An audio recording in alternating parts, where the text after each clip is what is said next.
Hello and welcome to exam Adda 007। आज हम लोग नेक्स्ट प्रैक्टिस सेट लगाने जा रहे हैं, ठीक है। जिसमें पहला क्वेश्चन क्या कहा गया है कि यदि x y दो ऐसे मान हैं या दो ऐसी संख्याएं हैं जिनका अंतर 5 तथा गुणनफल कितना हो 21 हो, तो इसमें हमें निकालना है कि x square plus y square plus x y क्या होगा, ठीक है। तो आप इसको उठा लोगे तो लिखोगे x minus y equal to कितना आएगा 5। जब बोथ साइड स्क्वायर करोगे तो क्या आएगा x माइनस वाई का होल स्क्वायर इक्वल 5 स्क्वायर। इसको अगर ओपन करोगे तो क्या आएगा x square plus y square और यहाँ पर मिलेगा आपको 2xy इज इक्वल टू 5 5 ज़ा 25, ठीक है।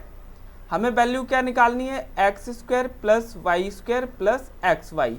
तो यहाँ पर आप क्या करोगे, यहाँ पर आप एक एक्स वाई क्या कर दो ऐड कर दो और यहाँ पर एक एक्स वाई घटा दो। तो हमें यहाँ पर इक्वेशन में कोई फ़र्क नहीं पड़ेगा, लेकिन यहाँ पर आपको ये वैल्यू आ जाएगी, ठीक है, ये वैल्यू आ जाएगी। अब यहाँ पर जो बचा है ये माइनस 3xy हो जाएगा, जो कि इस साइड जाएगा तो क्या बन जाएगा 25 प्लस एक्स 3xy कितना है यहाँ पर, तो हम कहेंगे कि xy की वैल्यू 21 है, ठीक है। तो ये कितना हो जाएगा 25 प्लस 21 3 ज़ा 63। जब आप ऐड करोगे तो आएगा 88, यानी x square plus y square plus x y की वैल्यू कितनी आ जाएगी 88। नेक्स्ट क्वेश्चन पर चलते हैं। क्वेश्चन में कह रहा है कि 15 पुरुष प्रतिदिन 6 घंटे काम करके 20 दिनों में एक कार्य को पूरा करते हैं। तो हमें पता है कि जो टोटल वर्क होगा वो पुरुषों की संख्या और टाइम जो दिया है आपको 6 घंटे पर डे और दिनों की संख्या का अगर गुणा कर देंगे तो टोटल वर्क मिलेगा। और ये टोटल वर्क हमारा किसके इक्वल हो जाएगा 18 पुरुष इंटू 5 आवर्स इंटू जो डे है वो हमें फाइंड करना है, ठीक है। तो यहाँ पर आपको क्या मिलेगा 5 3 ज़ा 15 कैंसिल आउट करोगे, 6 तिया 18 से 18 गया तो डे कितना आ गया कि वह 20 दिन में काम कंप्लीट करेंगे। 18 पुरुष 5 घंटे काम करके उसी कार्य को, ठीक है। नेक्स्ट क्वेश्चन पर बढ़ते हैं। यहाँ पर कह रहा है कि ए बी सी 3 लोग हैं, मिलकर कार्य 54 दिनों में पूरा करते हैं। बी तथा सी मिलकर उसी कार्य को 56 दिनों में पूरा करते हैं। यदि बी की जो कार्य क्षमता है वो ए से 75% अधिक है तो ए बी सी मिलकर 52 दिनों तक कार्य करते हैं, तो शेष कार्य बी अकेले कितने दिनों में पूरा करेगा। तो हम कहेंगे कि ए बी सी मिलकर उस काम को अगर 54 दिनों में करते हैं तो बी और सी कितने दिन में करेंगे उसी कार्य को, तो बोलेंगे कितना दे रखा है 56 दिन। अगर इसका एलसीएम फाइंड करो तो एलसीएम कितना आएगा, तो हम बोलेंगे कि एलसीएम जो आएगा इससे कॉमन ले लो 2, तो यहाँ बनेगा 27 और यहाँ बनेगा आपका 28, ठीक है। सभी का मल्टीपल कर दो 2 इंटू 27 इंटू 28। ये आपका दोनों संख्याओं का क्या है 54 और 56 का एलसीएम है। यहाँ पर अभी मल्टीपल ना करो, ठीक है, क्योंकि ये थोड़ा सा हमें आसान बना देगा, ठीक है। तो यहाँ पर अगर हम ये करेंगे ए बी सी अगर 54 दिन में ये टोटल वर्क पूरा कर रहे हैं तो एक दिन में कितना करेंगे, तो डिवाइड करेंगे, ठीक है। तो ये 54 से अगर डिवाइड करेंगे तो 27 दूनी 54 कट जाएगा, आंसर कितना आएगा यहाँ पर, सॉरी यहाँ पर एक दिन का काम आएगा 28, ठीक है, और यहाँ पर एक दिन का काम आएगा 27, ठीक है।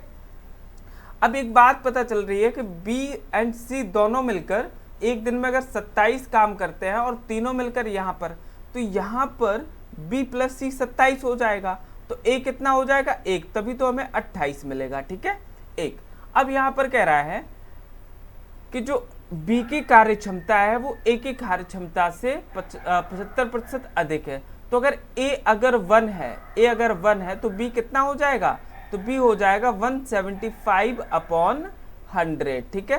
तो ये कितना आएगा आपका 25 7 175 और 25 चौको 100, ठीक है। इतना एक दिन में ये काम कौन करेगा, बी करेगा, ठीक है। अब कंडीशन ये दे रखी है कि ए बी सी 52 दिन मिलकर काम करते हैं, ठीक है। अगर तीनों मिलकर काम करते हो तो एक दिन में 28 कार्य होगा, तो 52 दिन में 52 गुणित 28 कार्य, यानी ये तीनों मिलकर इतने काम को पूरा करेंगे। टोटल काम हमारे ये था। जब आप इससे इसको सब्ट्रैक्ट करोगे तो कुछ आपको इस तरह से दिखेगा, ठीक है। तो यहाँ पर आप ऐसे कर लो कि 28 तो कॉमन दिख रहा है, तो 25 को ब्रेक डाउन कर लो तो ये मिलेगा 56, ठीक है, इंटू 28, ठीक है। यहाँ पर 52 था, तो ये 52 को हमने ब्रेक डाउन कर दिया 2 इंटू 26 में और इंटू 28। कॉमन क्या दिख रहा है आपको? कॉमन दिखेगा आपको 2 इंटू 28, ठीक है। तो ये क्या आएगा आपका, बोलेंगे शेष कार्य। क्या आएगा? शेष कार्य। शेष कार्य आपका कितना बचा है? 2 इंटू 28, ठीक है। क्योंकि यहाँ से 27 बचेगा, 26 बचेगा, तो सब्ट्रैक्ट करेंगे 1 बचेगा। अब ये जो शेष कार्य है ये कौन करेगा? बी, ठीक है। कौन करेगा? बी। तो डिवाइड लगाएंगे तो कितना मिलेगा यहाँ पे हमें? कितना मिलेगा यहाँ पे? 4 ऊपर पहुंच जाएगा तो बोलेंगे 7 चौको 28, 4 दूनी 8, 8 चौको 32 दिन, ठीक है, 32 डेज। तो आंसर क्या आ जाएगा आपका? 32 दिन। चलिए नेक्स्ट क्वेश्चन पर बढ़ते हैं। क्वेश्चन कह रहा है कि 14 सेंटीमीटर व्यास वाले अर्धगोलाकार पात्र का आयतन क्या होगा।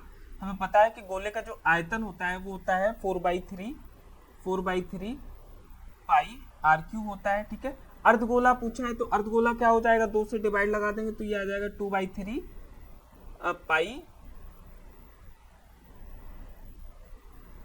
पाई आर क्यू, ठीक है। हमें पता है कि जो डायमीटर दिया है वो 14 दिया है, तो डायमीटर जो रेडियस होता है वो हाफ ऑफ डायमीटर होता है, ठीक है। तो रेडियस कितनी हो जाएगी? बोलेंगे 7, ठीक है। तो आप वैल्यू पुट करोगे तो ये आएगा 2/3 इंटू पाई की वैल्यू क्या हो जाएगी यहाँ पे? 22/7 इंटू 7 इंटू 7 इंटू 7। ये कैंसिल आउट हो जाएगा यहाँ से। ये आएगा आपका 22 दूनी 44 इंटू 7 सत्ते 49, ठीक है, 7 सत्ते 49 डिवाइडेड बाई 3। अच्छा, इसका कैलकुलेशन करोगे तो कितना आएगा? बोलेंगे 9 चौको 36, 3, 4 चौको 16, 9 चौको 36। चलिए इसका डिवाइड कर इसका मल्टीपल करेंगे 44 गुणित 49 में, तो कितना आएगा? हम कह देंगे कि इसको मान लो 44 और इसको मान लो 50 माइनस 1, ठीक है। तो ये आपको कितना देगा? 5 चौको 20, ठीक है। तो यहाँ पर आएगा आपका 2000 और ये जब इसका मल्टीपल करोगे तो कितना आएगा यहाँ पे? 5 चौको 20, 200, ठीक है, 200। तो ये आएगा आपका कितना? 2200 और माइनस का 44। जब आप सब्ट्रैक्ट करोगे ये आएगा 2156, ठीक है, 2156। तो यहाँ पर मिलेगा 2156 डिवाइडेड बाई 3 का डिवाइड लगाओगे 7, 3 एकम 3, और यहाँ से कितना मिलेगा? 2, 3 अट्ठे 24, तो बोलेंगे 718.67, 718.67। चलिए नेक्स्ट क्वेश्चन पर बढ़ते हैं। नेक्स्ट क्वेश्चन में कह रहा है कि ईशान ने 1407 अपने 2 पुत्र कृष्ण और वीर में बांटा। 10% वार्षिक ब्याज दर से निवेश करता है। 13 वर्षों में बाद कृष्ण का जो मिश्र धन है 14 वर्ष बाद वीर के मिश्र धन के बराबर होगा। हमें पता है कि अगर कृष्ण को ए दिया है तो यहाँ पर जो मिश्र धन होगा कृष्ण का वो कितना हो जाएगा? 10% रेट से, तो बोलेंगे R/100 to the power 13 equal to B into 1 plus R की वैल्यू 10 है, R/100 टू द पावर 40। ये 3 पावर से ये कट जाएगा तो 1 पावर यहाँ पर बचेगी, तो हमें मिलेगा ए बी को इस साइड जब लेके आएंगे तो इन दोनों की जो राशि का अनुपात मिलेगा, ठीक है। इसको भी कैलकुलेट कर लेते हैं तो ये आ जाएगा 11/10। इसका मतलब है कि जो कृष्ण को मिला है वो 11 मिला है और बी जो दूसरे पुत्र वीर को मिला है वो कितना? 10 यूनिट।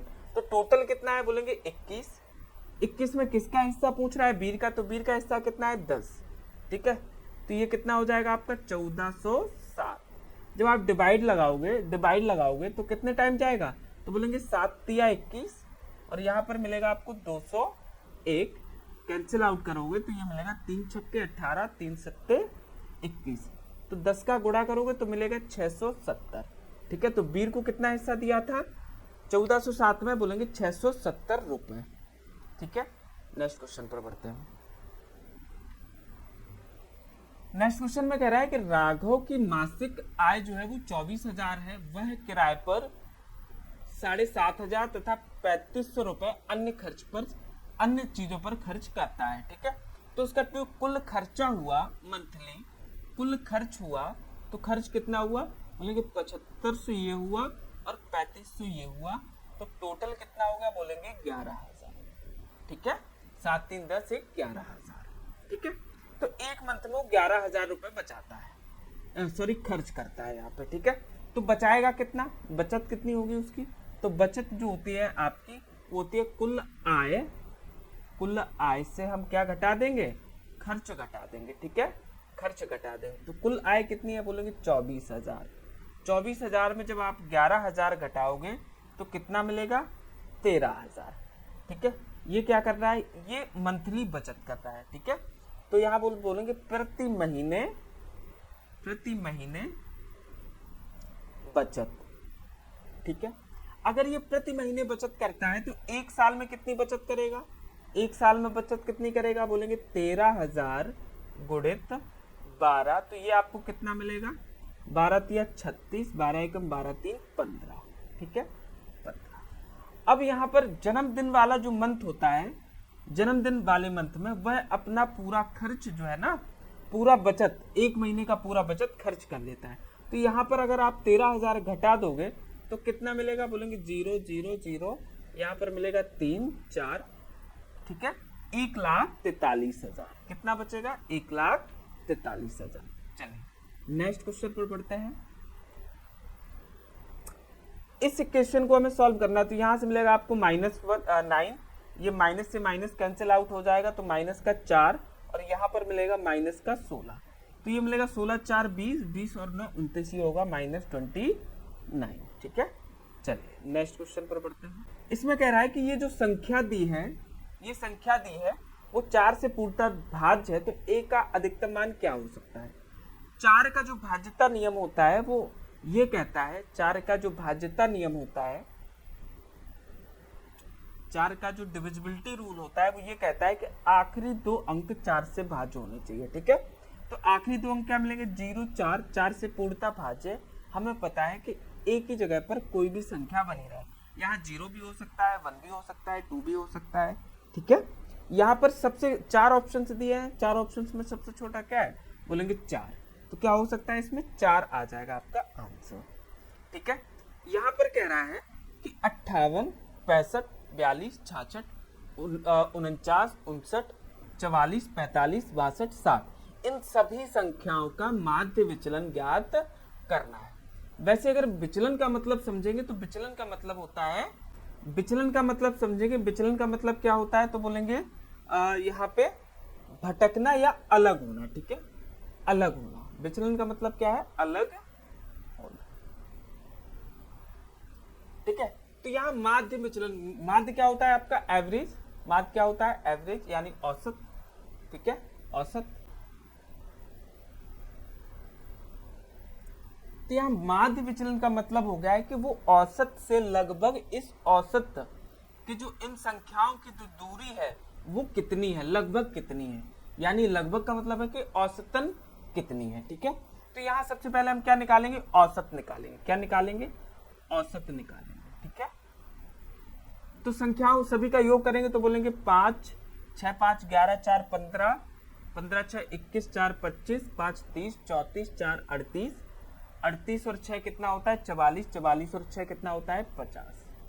ठीक है, 50, तो ये लगभग 500 हो गया आपका। ठीक है, अब यूनिट डिजिट जोड़ो तो 8 5 13 13 तो 15 15 6 21 21 और 9 कितना होता है 30 39 39 4 43 43 5 48 48 और 2 कितना होता है आपका 50। ठीक है, तो यहाँ पर कितना हो जाएगा, तो कुल जो औसत होगा वो आएगा आपका 550 डिवाइडेड बाई कुल संख्या है।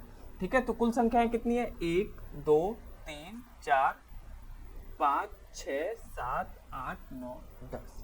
ठीक है, 10, यानी जो औसत आया वो आया आपका 55। कितना आया 55 आया। अब क्या करेंगे, अब हम निकालेंगे कि इनका जो 55 से दूरी है लगभग कितनी है। ठीक है, तो ये 55 से कितना कितना ज्यादा है, 55 से कितना ज्यादा है, बोलेंगे 3 ज्यादा है। ये 55 से कितना ज्यादा है, 10 ज्यादा है। 55 से कितना कम है, 13 कम है। 55 से कितना ज्यादा है, 11 ज्यादा है। 55 से कितना कम है, तो बोलेंगे 6 कम है। 55 से कितना ज्यादा है, 4 ज्यादा है। 55 से कितना अंतर है, 11 का अंतर है। यहाँ पर कितना है, 10 का है। यहाँ पर कितना है, 13 का है। ठीक है, यहाँ पर कितना है, सॉरी 7 का। ठीक है, 7 का। यहाँ पर कितना है, 5 का। अब आप क्या करोगे, इन सभी को ऐड करोगे। क्या करोगे, इन सभी को ऐड करोगे।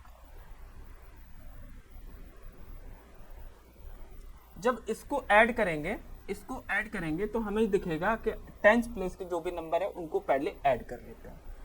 1 2 3 4, यानी ये आपको मिलेगा 40। ठीक है, फिर यूनिट डिजिट पर चलेंगे। 3 3 6 7 7 6 13 13 4 17 18 18 7 25 और 5 23। ठीक है, तो ये आपका कितना आ जाएगा, बोलेंगे 70 आ जाएगा। अगर 70 आया है तो अब हम फिर से क्या करेंगे, जितनी संख्याएं दी हैं उसका डिवाइड लगा देंगे। डिवाइड लगाने पर जो आंसर मिलेगा आपको 7। ठीक है, तो यही हमारा क्या हो जाएगा, माध्य विचलन। ठीक है, माध्य विचलन। चलिए नेक्स्ट क्वेश्चन पर पढ़ते हैं। नेक्स्ट क्वेश्चन कह रहा है कि एक दुकानदार वस्तु का अंकित मूल्य उसके क्रय मूल्य से 150 अधिक रखता है। ठीक है, 130% लाभ प्राप्त करने के लिए कितने % उसको छूट देनी होगी। ठीक है, यहाँ पर सीपी हमने मान लिया कि 100 है, तो एमपी कितना हो जाएगा, यानी मार्क प्राइस यानी अंकित मूल्य कितना हो जाएगा, 150% अधिक है। तो इसका मतलब है कि 100 तो थी, 150% अधिक करेंगे, बोलेंगे 250। ठीक है, अब उसको कमाना है 130% का लाभ, तो 130% इसमें जोड़ेंगे। ठीक है, 130 जोड़ेंगे क्योंकि इसका 130% 130 आएगा, तो यहाँ पर मिलेगा आपको 230। तो यहाँ डिस्काउंट कितने का दे रहा है, डिस्काउंट कितने का देगा, तो बोलेंगे 20 का डिस्काउंट देगा। किस पर देगा, मार्क प्राइस पर देगा। इनटू क्या कर देंगे 100, 0 से 0 गया, 25 चौको 100, 4 दूनी 8%, यानी कितने % की मार्क प्राइस पर छूट देगा, 8% की डिस्काउंट देगा। ठीक है, नेक्स्ट क्वेश्चन पर पढ़ते हैं। एक मोटर बोट स्थिर जल में 25 किलोमीटर की चाल से चलती है, 80 किलोमीटर धारा की विपरीत दिशा में 4 घंटे में तय करती है, आने जाने का कुल समय क्या होगा। ठीक है, यहाँ पर क्या दे रखा है, तो बोलेंगे एक मोटर बोट है, वो जल में 25 किलोमीटर पर आवर की चाल से चलती है। तो हमें पता है कि यहाँ पर जो चाल होगी वो क्या होती है, हमें पता है दूरी बटे समय। ठीक है, दूरी बटे समय। तो चाल क्या होगी, धारा की दिशा में, धारा की यहाँ पर क्या दी है, विपरीत दिशा दे रखी है ना, विपरीत दिशा दे रखी है, इसका मतलब हो जाएगा x माइनस वाई, यानी नाव की चाल माइनस धारा की चाल इक्वल कुल दूरी है आपकी 80, समय कितना लग रहा है 4। तो हम बोलेंगे कि यहाँ पर जो आपको दिखेगा ये दिखेगा 20, और यहाँ पर आपको धारा नाव की चाल दे रखी है, यानी मोटर बोट की चाल दे रखी है 25 माइनस वाई इक्वल 20। वाई को इस साइड ले जाओ, 20 को इस साइड ले आओ, तो क्या मिलेगा आपको, वाई की वैल्यू 5 मिलेगी। ठीक है, तो ये क्या हो गई आपकी धारा की चाल, ये क्या हो गई धारा की चाल। ठीक है, अब यहाँ पे क्या हो रहा है कि जाते समय तो उसको 4 घंटा लगा था, 4 घंटा लगा था, तो हमें इसकी जरूरत नहीं है कि वो धारा की विपरीत कितना समय जाएगा।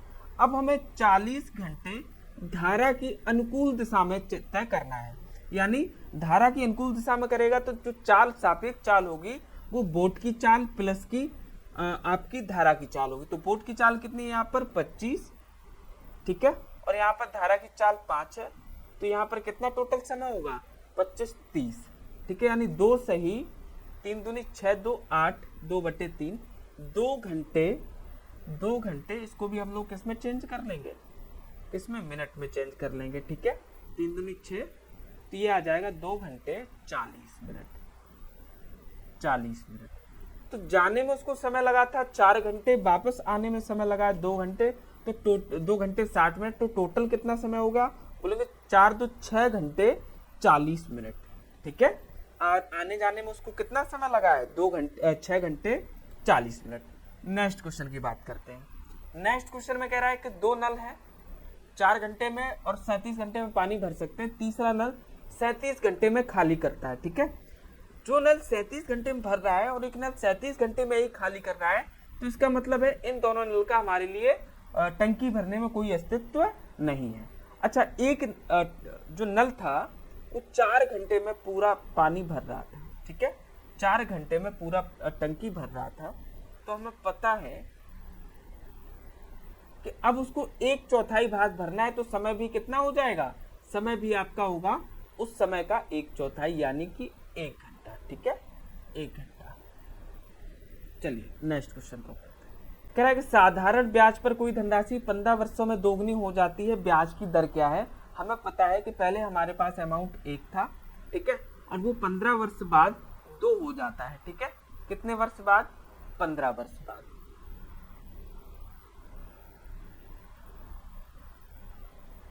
तो यहाँ पर 15 वर्ष में कितना बढ़ा है, तो 100% बढ़ा है, तो एक वर्ष में कितना बढ़ा होगा, तो बोलेंगे 100/15, 5 से काट दो उसको, ये आ जाएगा आपका 20/3, यानी आपका कितना आंसर आ जाएगा 6.67।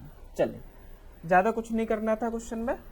नेक्स्ट क्वेश्चन पर बढ़ते हैं। नेक्स्ट में क्या कह रहा है कि 42 दर्जन वस्तुएं 630 रुपए प्रति दर्जन की खरीदी, प्रत्येक वस्तु को उसने 63 रुपए में बेची, ठीक है। अब यहाँ पर हम ये कर लेंगे कि एक वस्तु का जो कॉस्ट प्राइस था वो कितना था, यहाँ पर 630 रुपए में एक दर्जन खरीदी, तो एक वस्तु कितने में खरीदी होगी, 630 बटे, तो एक दर्जन का आपका सीपी ये हो गया, और एक वस्तु का यहाँ पर एक दर्जन का 630 है, तो एक वस्तु का हो जाएगा आपका 630/12।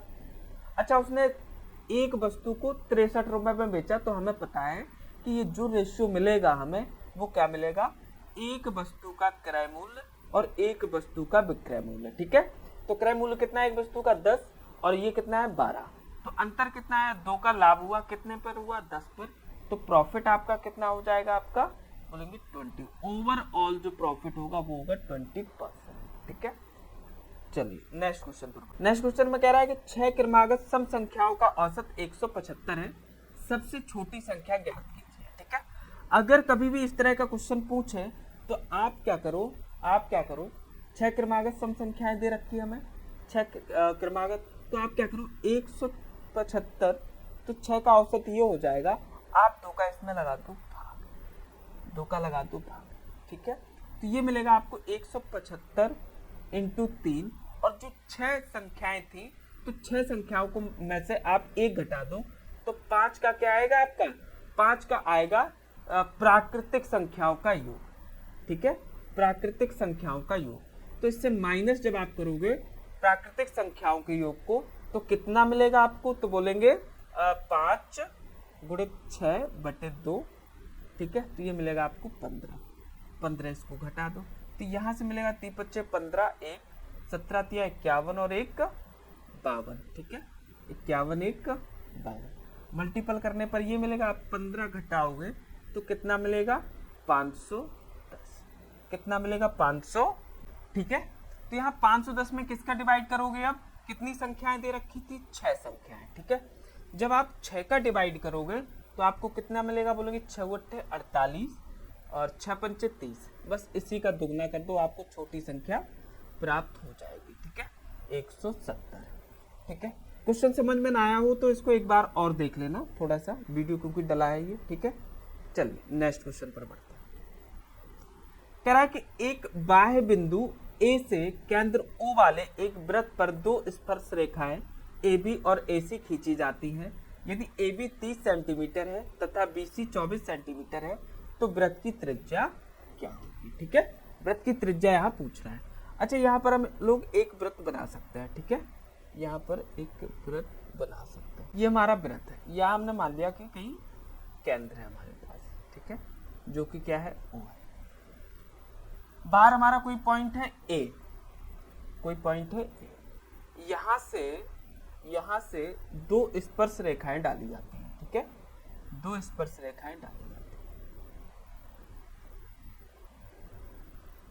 एक आपकी ये हो गई, ठीक है, तो यहाँ पर एक रेखा आपकी, ठीक है, और ये केंद्र से इसको मिला दो, केंद्र से इसको मिला दो। अच्छा, क्या क्या दिया है हमें, यहाँ से ये तो पता चल रहा है कि ये आपका हो गया B, ये हो गया आपका C, ये और ये आपकी इक्वल होगी क्योंकि कॉमन टेंजेंट है, ठीक है। एक ही अगर पॉइंट से वृत्त की परिधि पर अगर कोई कॉमन टेंजेंट यानी स्पर्श रेखा डाली जाती है तो दोनों क्या होती है, आपस में बराबर होती हैं, ठीक है। आपस में क्या होती हैं, बराबर होती हैं। इसको क्या करिए आप, इससे मिला दीजिए इस तरह से, तो ये आपको इस तरह से एक फिगर दिखेगा इस तरह से। ये हम मान लेंगे ये हमारे पास r है और ये भी क्या है, r है। ए बी कितना है, ए बी है 30, तो ये भी आपका 30 हो जाएगा, ठीक है। और बी सी कितना है, यहाँ पर 24 है, तो हमें पता है कि ये आपकी क्या है, यहाँ पर त्रिज्या है यहाँ से यहाँ तक। जब आप त्रिज्या डालोगे तो क्या बनेगा आपका, यहाँ पर 90 डिग्री का एंगल बनेगा। क्या बनेगा 90, तो ये आपका हो जाएगा 12। ये कितना हो जाएगा, ये भी 12 हो जाएगा, ये भी 12 हो जाएगा। अब एक चीज हम देखते हैं कि जो आपको O A B, triangle O A B मिलेगा आपको, यहाँ पर जो ये ट्रायंगल मिलेगा, तो यहाँ पर क्या है, यहाँ पर ये भी राइट एंगल है और यहाँ पर ये आपकी क्या हो जाएगी, हाइट, जो कि क्या होगी, सामने ये भी आपकी राइट एंगल होगी, ठीक है। तो ये आपको दिख रहा होगा बी ओ एंड ए। ये तो आपको दे रखा है 30, ये आपको दे रखा है 30, ये आपको दे रखा है 12।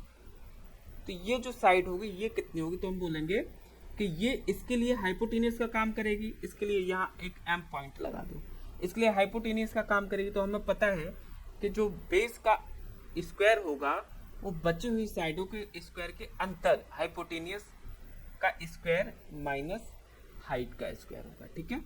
तो बेस का स्क्वायर हमें निकालना है, यहाँ पर ये वाली वैल्यू निकालनी है।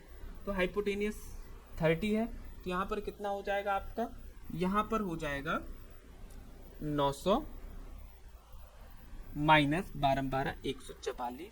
तो ये आपको कितना मिलेगा, 9 में से गया 8, 756। तो जो b आएगा, b होगा आपका स्क्वायर रूट 756, ठीक है। तो ये जो दिखेगा वो कितना मिलेगा हमें, 6√20, ठीक है। ये हमारे पास वैल्यू यहाँ से लेके यहाँ तक की वैल्यू कितनी आ गई आपकी, 6√21। अब राइट एंगल ट्रायंगल के अगर हम राइट एंगल से सामने वाली कर्ण पर अगर कोई लंब डालते हैं तो उस जो लंब की ऊंचाई होगी वो क्या होगी आपकी, तो बोलेंगे एच स्क्वायर, यानी बी एम स्क्वायर कर लो क्योंकि एच हम वहां पे मान चुके हैं। तो बी एम स्क्वायर जो होगा आपका वो होगा O M into A M, ठीक है। ये थ्योरम हम पढ़ाते हैं, बिल्कुल पढ़ाते हैं, ठीक है। यहाँ आपको थोड़ा सा डिफिकल्टी फील होगी, ठीक है। तो बी एम का स्क्वायर 144 इक्वल ओ एम हमें निकालना है, ठीक है। ओ एम हमें निकालना है और यहाँ पर कितना हो जाएगा, प्लस 6√21, 6 यहाँ प्लस नहीं था सॉरी, इंटू 6√21। ओ एम की वैल्यू क्या आएगी, तो बोलेंगे ओ एम जो आएगा आपका कितना आएगा, 144/6√21। 6 से इसको कैंसिल आउट करोगे, 6 दूनी 12, 6 चौको 24, बट ये जो वैल्यू आपको मिलेगी वो लगभग मिलेगी 4.5। कैंसिल आउट करोगे यहाँ पे, ठीक है। तो यहाँ पर कितना आएगा, तो बोलेंगे यहाँ पर 44 कर लो, ठीक है। यहाँ पर 44 कर लो, थोड़ा सा आसान हो जाएगा। तो यहाँ पर मिलेगा 11 और यहाँ पर मिलेगा 60, तो बोलेंगे 11 × 5 = 55, 11 चौको 44, 5.4 के समथिंग हमें क्या मिलेगा, ये मिलेगा आपका 5.4। कितना मिलेगा, 5.4। अब हमें रेडियस निकालनी है, तो रेडियस स्क्वायर क्या आ जाएगा, तो ये आ जाएगा आपका स्क्वायर रूट ऑफ, यहाँ पर मिलेगा आपका 12 144 प्लस का कितना मिलेगा 5.4, लगभग 25 से थोड़ा ज़्यादा कर लेते हैं, तो हम कहेंगे इसको मान लो ये लगभग 30 है, ठीक है। लगभग कितनी है, 30 है।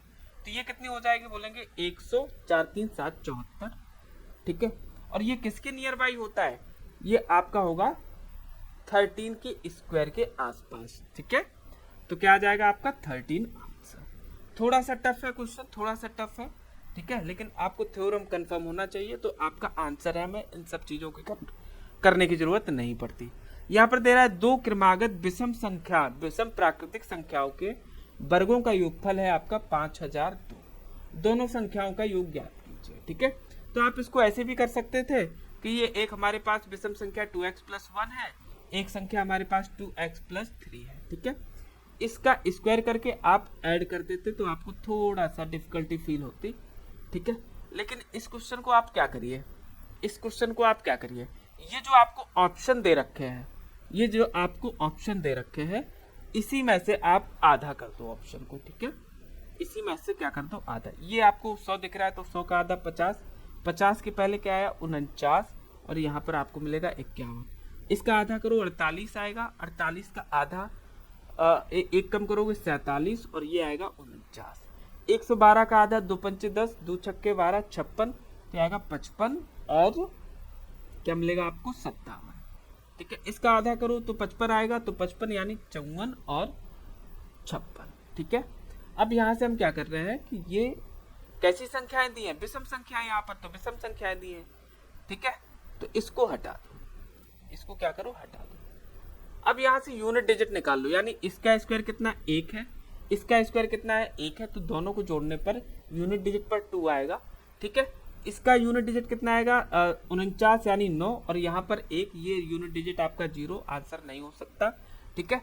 5 का 25 यूनिट डिजिट होगा, 7 का 49, 9 होगा, 9 5 14 यूनिट डिजिट 4 आया, ये भी आपका ऑप्शन नहीं हो सकता। 4 चौको 16 और 6 छंग 36, ऐड करेंगे यूनिट डिजिट 2 आएगा, यानी या तो आपका ऑप्शन 100 हो सकता है, या तो आपका औसत कितना हो सकता है 110। तो आप कर लोगे कि 49 का स्क्वायर प्लस 51 का स्क्वायर। 49 का औसत कितना होता है 49, 25, 26, 25 में से 1 गया 2401, और 51 का स्क्वायर कितना होता है बोलेंगे 25 से 2601, ऐड करेंगे दोनों को तो 24 और 26 50 002, ठीक है। ये आपका सेटिस्फाई हो गया, यानी यही आपका आंसर हो जाएगा। मान लो अगर ये ऑप्शन यहाँ पर ये सेटिस्फाई नहीं होता तो ऑब्वियसली क्या हो जाता है, हमारा ऑप्शन डी हो जाता है, ठीक है। चलिए नेक्स्ट क्वेश्चन पर बढ़ते हैं। 48 kilometre at the rate of 12 kilometre per hour, 52 kilometre 13 kilometre per hour की चाल से, 120 किलोमीटर 15 किलोमीटर की आवर की चाल से औसत चाल हमें ज्ञात करनी है। तो औसत चाल जो होती है, औसत चाल वो होती है कुल दूरी, ठीक है, कुल दूरी डिवाइडेड बाई इस दूरी को तय करने में लगा कुल समय, ठीक है। तो यहाँ पर हम कुल दूरी तो निकाल लेंगे, ठीक है। कुल दूरी कितनी आ जाएगी बोलेंगे 48, ये दूरी दिखेगी, ये दूरी है 52 किलोमीटर और यहाँ है 120 किलोमीटर, तो यहाँ पर कितना हो जाएगा बोलेंगे 4 5 4 9 1 10, ठीक है। आपको ये 100 दिख रही है और ये 220 किलोमीटर, तो डिस्टेंस हो गई। अब समय कैसे निकालेंगे, तो इसकी दूरी तय करने में 4 घंटे लगा है, इसमें भी आपका 4 घंटे लगा है, ठीक है। 15 8 120, यहाँ 8 घंटे लगा, तो टोटल समय कितना हुआ 8 4 12 4 16, ठीक है। जब आप इसको 16 से डिवाइड करोगे तो 16 एकम 16, और यहाँ पर कितना मिलेगा 16 6 22, 16 3 48, यानी 13 पॉइंट समथिंग आपका आंसर आ जाएगा 13.75। चलिए नेक्स्ट क्वेश्चन पर बढ़ते हैं। यहाँ पर कह रहा है 2 सेंटीमीटर व्यास वाले पाइप से 5 मीटर पर सेकंड की दर से पानी एक बेलनाकार टंकी में जाता है, जिसकी त्रिज्या कितनी है 100 सेंटीमीटर है। 13 मिनट में जल स्तर कितना बढ़ेगा, ठीक है। 13 मिनट में जल स्तर कितना बढ़ेगा। अच्छा, हम यहाँ पर अगर हम ये मान लें कि जो पाइप है ये भी बेलनाकार होगा, ठीक है। तो पाइप का जो आयतन कुल है हमें ये निकालना है,